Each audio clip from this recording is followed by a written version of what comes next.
走啊走啊走啊！我黃咗㗎啦，我一個人死好過全軍覆沒啊！你哋唔使揾啦，呢啲嘢全部都係我一個人叫嘅。你頭先叫邊個走？走啊！打邊爐點可以冇走啊？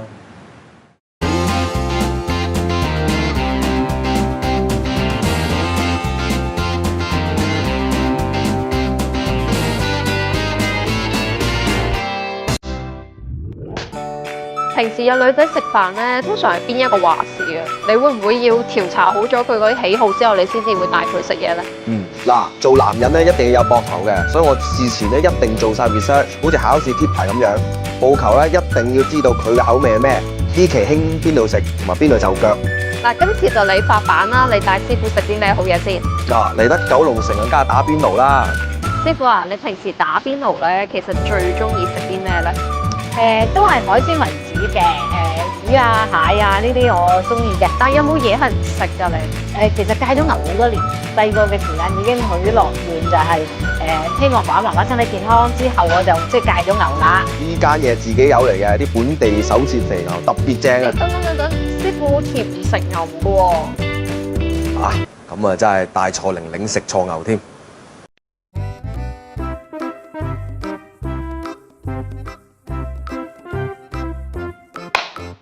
咁真係冇玩嘢啊！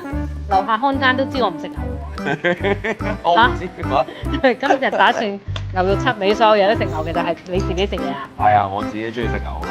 咁啊，你又唔係我發展對象，我哋一定真係對象。大家咁話，我食海鮮，嚇你估唔得戚。約女仔去食嘢咧，咗佢去一間佢唔中意食嘅嘢，其實有冇啲咩補救方法咧？我又覺得咧，正常你應該問一問人哋中意食咩先嘅。如果大家未係好認知嘅話，代表你細心啊嘛。咁通常都要問下佢中意食咩嘅。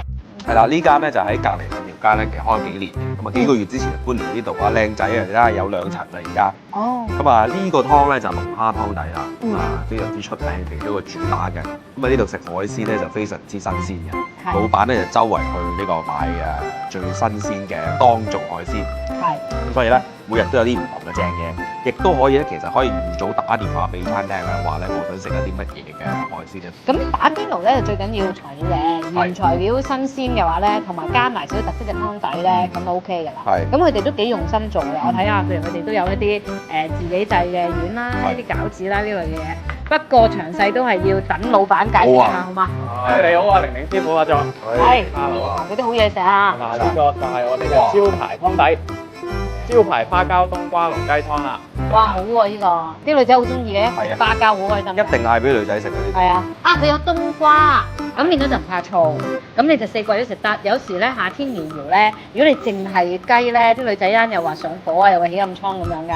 有啲冬瓜，咁啊冬瓜又索減少少，雞湯咧咁就和翻嘅，冬瓜煲雞其實係好嘅。咁你再加埋啲花膠，花膠就高啲啊。哇！我要好似你咁樣先可以解釋到啲俾啲女仔，等佢哋冇咁擔憂。你唔係講呢啲㗎啦，係嘛？你數下自己啲身家，啲女仔點樣解釋啫？你講啲數字出嚟咪得咯。呢幾年唔興呢度係咩？冇理由㗎，嗰啲長打長有，你唔好嘥咁多時間，你用金錢標咪得咯。係咪？通常我以為用酒添。係咩？OK。頭先阿作講你哋每日都會去即係尋找啲海鮮啊，喺邊度來貨？一般係西貢啊、茶果嶺啊，甚至有時街市都會睇嘅。哦，咁咪日頭要好早都去買㗎咯喎。都會早啲去買，早啲先多新鮮貨上船啊。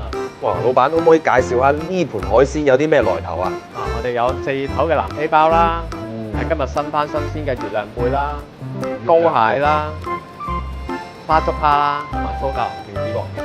因為我哋每日都唔會話逼死咗一個定嘅海鮮拼盤，係根據每日睇下嗰日翻咗邊隻新鮮嘅海鮮，都有，日都唔同嘅。包落埋有，即係點都有，而且我都唔識嗰啲名，話月亮貝你就知月亮代表我的心係咪？淨係識嗰啲咯。但係話時話咧，即係拍拖或者追女仔咧，又好少第一餐係打邊爐，點都要熟咗少少先有。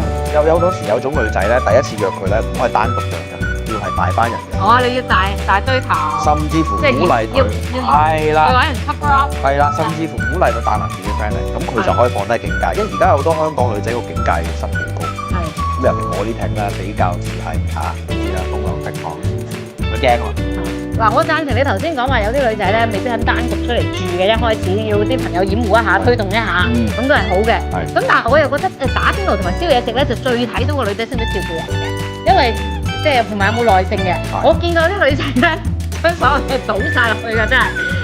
咁但係你通常你呢個位你照唔照顧人先？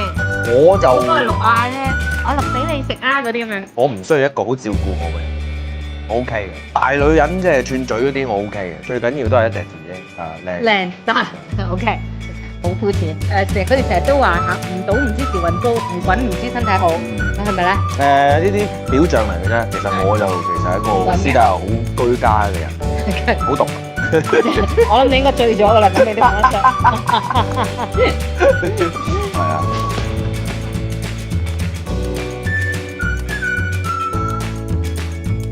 師傅，我知錯啦，下次都係你帶翻我去食啦。 call 我咯。